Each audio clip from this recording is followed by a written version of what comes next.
প্রত্যেকটা আত্মা আল্লাহর কাছে সংরক্ষিত থাকে। প্রতিটা রুহু, প্রতিটা মানুষ মালাকুল মউতকে দেখতে পায়।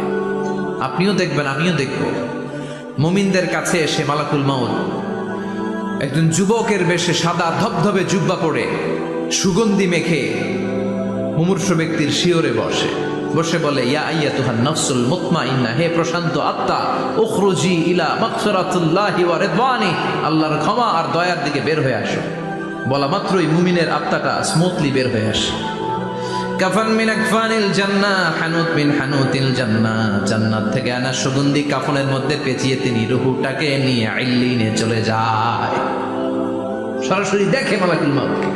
আর যারা ইসলাম বিরোধী, কোরআন বিরোধী, তাদের সামনে এসে মালাকুল মউত ত্রাস সৃষ্টি করে। আগে ধমক, মালাকুল মউত এসে কাফের, নাস্তিক, মুশরিকদের সামনে এসে এরকম একটা ত্রাস সৃষ্টি করে।